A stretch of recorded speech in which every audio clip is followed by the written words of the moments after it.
There's my big bag of plaster of Paris. A good mixing technique taught to me by a very talented sculptor. Had been to fill a container about a third of the way with water. Depending on the size project, you know, you have to get a feel for this, how much plaster you're going to need. And then handful by handful, add the plaster to the water, not water to plaster. And you'll see that at first it quickly absorbs it. And as you get more and more plaster into the water, it'll slow down.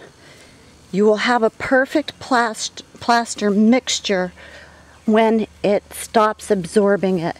There'll be very few lumps for you to work out. A little tip, if you want your plaster to set quickly, you use warm water and you agitate it a lot. And if you want it to set slowly, you agitate it very little and you use cold water. Okay, I'm in under no illusions that this is going to hold water permanently.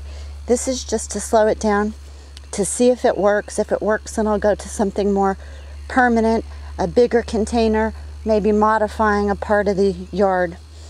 I had a good germination rate. Oh, I forgot my rice seeds. They're up by the shed. This, I just had leftover plaster. And this is also to slow down the water from going into the sand. These 4 little divots here are where I'm going to plug in the yerba mansa. The container is at a tilt and the water will come out here. I'll build up little dikes so that it hits this one, drains down, and that way all my plants stay moist as I'm watering the rice. So I have my mud mixture. It is topsoil, my amendment mix, and the mushroom compost. And here I have more of it. So what I'm going to do is I'm going to put some mud down in the bottom of this. And then I am going to put this tray in with even more mud. And then I'm going to press only my sprouted rice. And I'll go up and I'll show you the little hairs that they have starting out. Good, it looks like it's a basmati brown that I soaked for 24 hours. And then I took in a damp washcloth and had it resting in that for another 24, and I've got good growth. So that'll be pressed down into the mud, and this will be kept wet. I will most likely cover this with a piece of plastic or plate glass to retain the moisture. When my seedlings emerge, the plate will be lifted. Only the best will be selected since I have such limited space. And I really am just trying to produce the very best seed stock for rice that I can. And then a few plants will be spaced in here. And hopefully by the time the sprouts get big enough for transplanting, I'll have another basin or 2 set up for that. Okay. I love this kind of stuff. I love playing in the mud and the experimentation.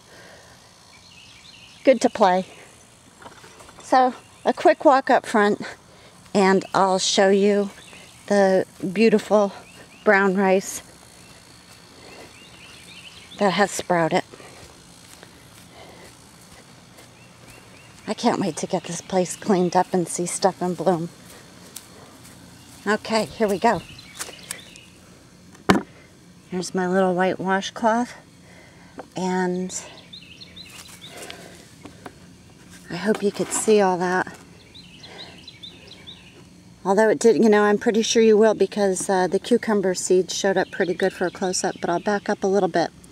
So I'll go through here and carefully choose the biggest roots, the biggest sprouts going on.